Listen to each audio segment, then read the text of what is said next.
Hello, my beautiful brothers and sisters. How are you all doing? I know I've been a little MIA. I haven't made a video in like 3 or 4 days, which is it's a good stretch of days for me to not make a video. I know some people might go longer and stuff, and I have done the longer hiatuses, and probably will happen again. But for me and what I've developed to this point, as far as consistency, 3 to 4 days is quite a long time. But I think it was a necessary rest and a needed moment that I needed to take for myself to really reevaluate where I am at in my life and how I can really actually embrace this whole vibration and notion of keep moving forward, stay focused, and yahoo! Smile often. So I've been trying to figure out what exactly that means for me. So I'm back, but I wanted to talk about in this video the dangers of knowing yourself. Alright, I literally just thought about this a few minutes ago, and I was like, if you don't get on camera now, you're not really going to get this message across. You're not going to really be able to channel this flow that you find yourself in as efficiently if you wait. So I acted immediately, and that's kind of a good barometer and even segue into why knowing yourself is dangerous, because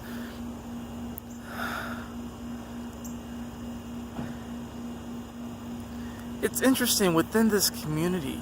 It's interesting that within the world right now, so many people are quote unquote waking up, becoming more aware of who they are, really beginning to put together the puzzle pieces, really beginning to unravel the conundrum that is human life. I know that was very poetic, but a lot of people are really beginning to find themselves now, and there actually is a danger in that. Now, danger does not necessarily bring with it the connotation that something bad is going to happen.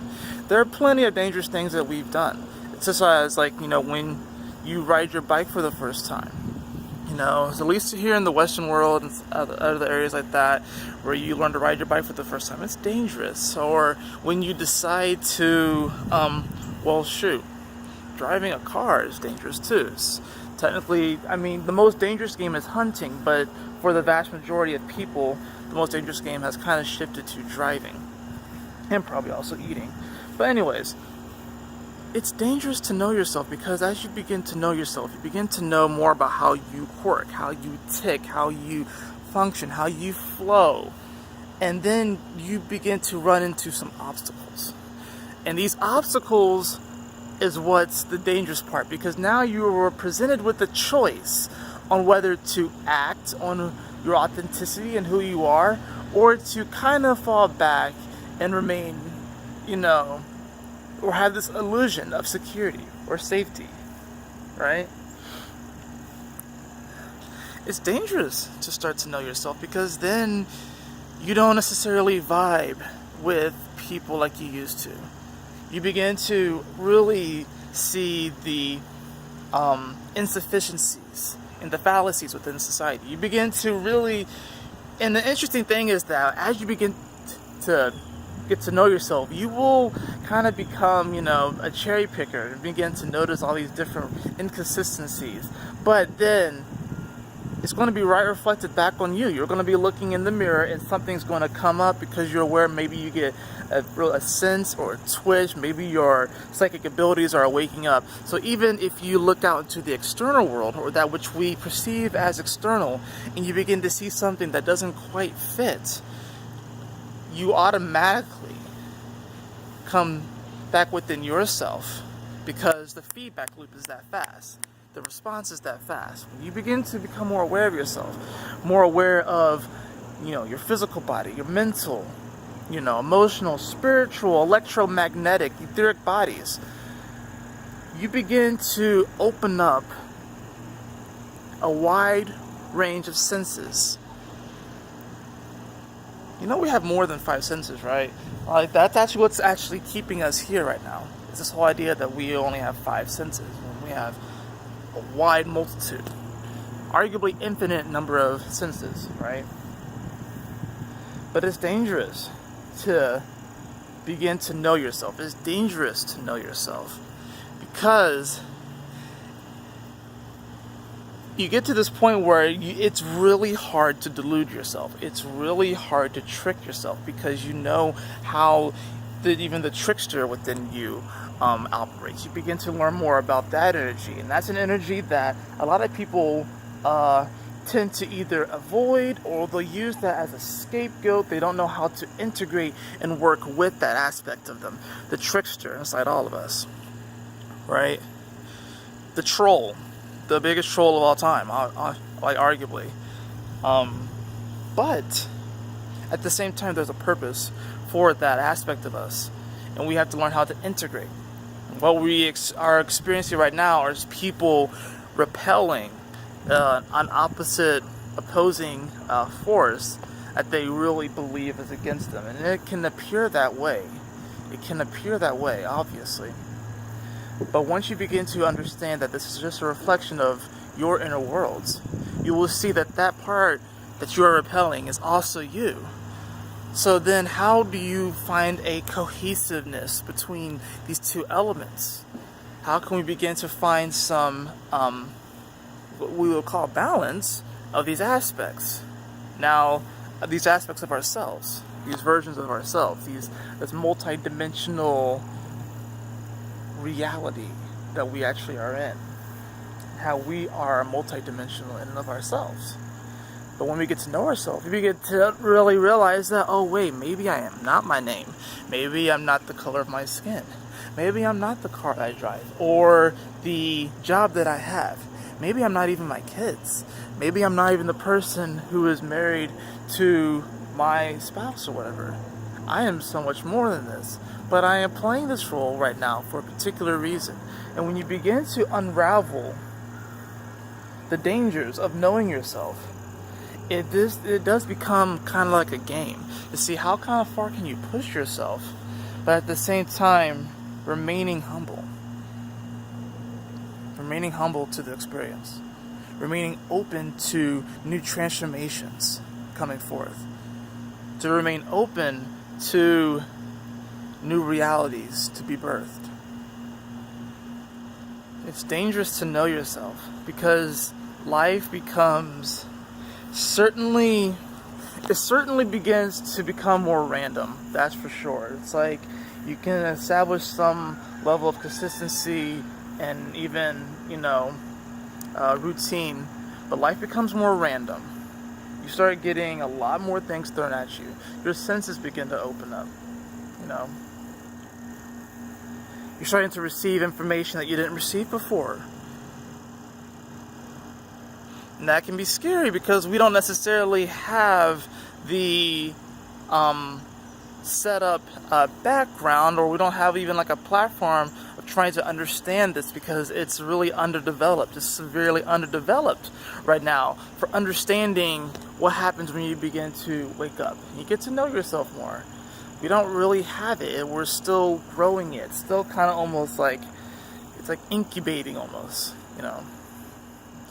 So, be easy on yourself, Let yourself off the hook.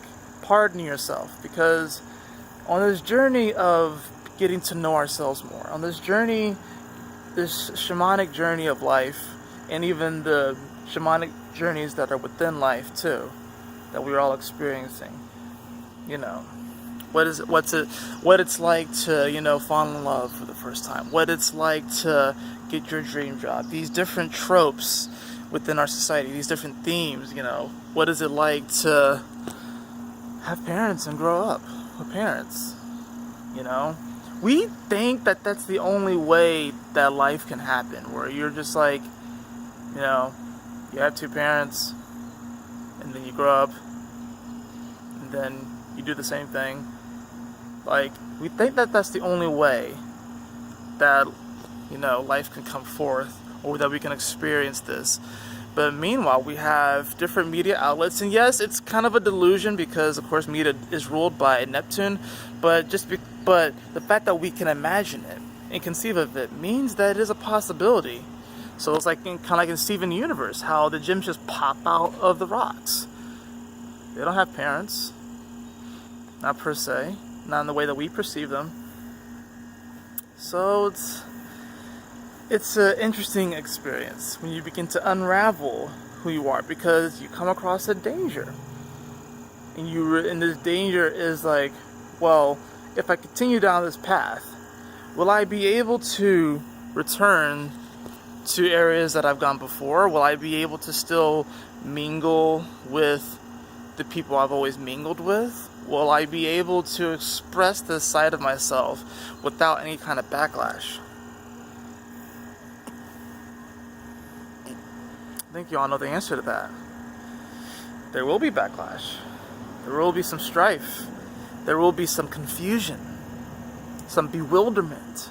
There will be some people that don't understand why you're doing the things you're doing, why you are shifting and transforming the way that you are. And that's okay. We are all waking up.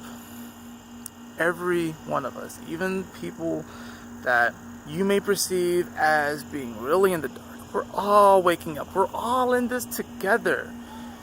We really are.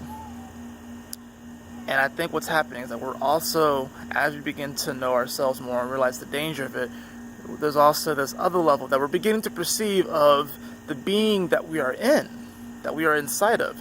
We're beginning to understand that energy more. We're beginning to understand and know that more, which is going to open up a whole other can of worms to really begin to unravel the mysteries of the universe that we are so apt to figuring out. But I think what we should do is not necessarily figure it out, but just be. Just be, Just allow things to come as they come. But keep moving forward. Even if you may take a step back, it doesn't mean that you haven't moved forward in some aspect of who you are. It doesn't mean that you haven't learned something of who you are, what you are to become. It's interesting how I say keep moving forward, and there are moments in my life where, of course, I felt like I took a step back. Right? I felt like I moved backwards and got farther and farther and farther away from my goal. But really, it was actually bringing me closer. And then, of course, there's another destination after that and another after that. So you keep moving forward even after you meet your destination. You stay focused. And then sometimes when we say focus, we get tunnel vision. Absolutely. But if you can conceive of it, if you can conceive of a laser, just like a laser beam of light, and you can imagine that as like the size of like our sun, then you cover quite a bit of area. I'm going to just let y'all ponder on that one for a bit. And then, of course, smile often. There's such power that comes from the smile. And it's like, it's even, I've noticed that some people are like, oh, you're just, some people smile just to, get by. And because, people think that sometimes if you smile just to get by, even if you're upset, it's a form of fakeness. No, it's actually a form of alchemy. Or actually how literally smiling can raise your vibration. It actually can raise your vibration. So even in moments, and I'm not saying to just be like all the time. Yeah, take moments to cry. Take moments to be upset. Take moments to disappoint. Take moments, and you are probably definitely going to be doing that because we are heading into Scorpio season if we're not already in it. So everyone's going to be getting deep into those emotions. Feel those deeper currents. But smile, because your smile is one of your greatest tools for alchemy. It's one of your greatest tools for alchemy. I love you all. It is dangerous to get to know yourself. It is dangerous. But it's also the only way. It's fun, exhilarating, humbling, but it's the greatest journey you will ever take. So I encourage you to continue to find yourselves. I encourage you to embrace that the only chosen people is the entire human race. It's not one sect or another. The only chosen people is the entire human race. We are all chosen. We are all chosen. Just whether or not you're going to pick up the phone and answer the call from Spirit. And let me tell you, this is not the only way that we can talk to each other. There's so many other ways that we can. I love you all. Y'all take care. I'm going to get on these videos, about to go film the daily, and probably some other videos as well today. Love you all. I'll see y'all later.